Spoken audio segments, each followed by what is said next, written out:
విషయం ఈ యొక్క సంఘటనలో సాదిక్ అని ఒక ముస్లిం యువకుడు ఇన్వాల్వ్ అవటం జరిగింది. ఆ సాదిక్ ఖాన్ ఉన్న అబ్బాయి నేను ఎమ్మెల్యేగా ఉన్నప్పుడు ఒక రైఫిల్ ఇన్స్టిట్యూట్ పెడుతున్నాను అని చెబితే 2023 ఫిబ్రవరి 14న నేను ఆ రైఫిల్ ఇన్స్టిట్యూట్ ఇనాగ్రేషన్కి వెళ్ళటం జరిగింది. నాతో పాటు ఆ రోజు ఉన్నటువంటి వైఎస్ఆర్ పార్టీ నాయకులు, అధికారంలో నాయకులు అందరూ కూడా రావడం జరిగింది. ఓపెన్ చేసాం. ఇనాగ్రేట్ చేసిన తర్వాత అందులో భాగంగా నాకు షాల్వా కప్పి ఒక ఫోటో తీసుకోవడం కూడా జరిగింది. దాన్ని ఈరోజు ఈ పచ్చ మీడియా ఛానల్స్ కానీ, పచ్చ మీడియా సంబంధించిన యూట్యూబ్ ఛానల్స్ కానీ చాలా దారుణంగా ఆ సాదిక్ ఖాన్ అన్నవాడు నా యొక్క పాదబలతో ఇవన్నీ చేశాడని, కాకినాడలో దందాలు చేస్తున్నాడని, అతను నేను ప్రోత్సహించానని ఇష్టం వచ్చినట్టు ప్రచారం చేయడం జరుగుతుంది. ఇది ఖండించడం కోసం ఈ రోజు ఇక్కడ ముందు రావడం జరిగింది.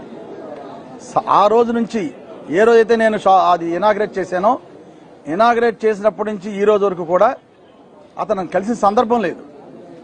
ఒక్కసారి కలిసి ఇనాగ్రేట్ చేసినప్పుడు ఫోటో తీయించుకుని దాన్ని ఇంత దారుణంగా ప్రచారం చేయడం కరెక్ట్ కాదని సందర్భంగా తెలియజేసుకుంటూ, ఇప్పటికన్నా కూడా దొంగ ప్రచారాలు మానేయండి.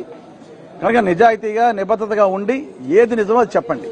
ఎందుకు మిమ్మల్ని టార్గెట్ చేశారు? సాదిక్ కేసు ఇంత ఇష్యూలో మిమ్మల్ని ఎందుకు టార్గెట్ చేశారు? నేనే కాదండి, ఏదైతే ఈ పచ్చ మీడియా ఉందో చిన్న విషయాన్ని పెద్ద చేసి చూపించడంలో వాళ్ళ మించిన వాళ్ళు లేరు. త్వరలోనే అన్ని విషయాలు విత్ ఆధారాలతో ప్రభుత్వం యొక్క వైఫల్యాన్ని త్వరలోనే అన్ని పెడతాను. అందుకనే నేను ఈ రోజు లాస్ట్ 2.5 years నుంచి కూడా మౌనంగా ఉండడానికి కారణం అదే.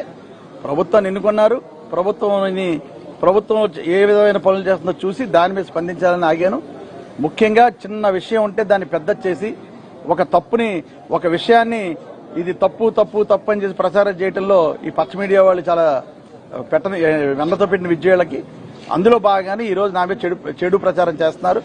కాకినాడ ప్రజలు తెలుసు నేను ఏంటంది, కనుక ఇటువంటి ప్రచారాలు మానుకోమని విన్నవించుకుంటున్నాను.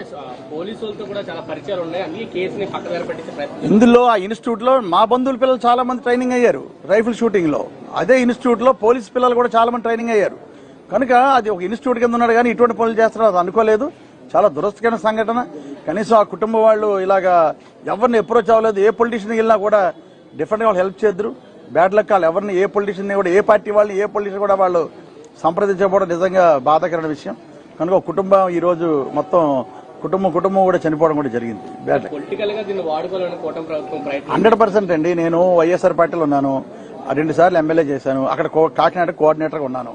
నన్ను బ్యాట్ చేయాలని ఒక దుష్ప్రచారంతో, ఇదే కాదు నేనే కాదు, ఈ రోజు వైఎస్ఆర్ పార్టీలో ఉన్న చాలా మంది నాయకుల మీద లేనిపోయిన ఎన్ని పెట్టి దుష్ప్రచారాలు చేయడంలో ఈ పచ్చ మీడియా వాళ్ళకి వెన్నతో పెట్టిన విద్య అలాగే చేస్తున్నారు. కనుక తప్పకుండా ప్రజల దేశం ఏమిటంది, మా నాయకుడు ప్రజలు తెలుసు. కనుక 100% ప్రజలు తెలుసుకుంటారు.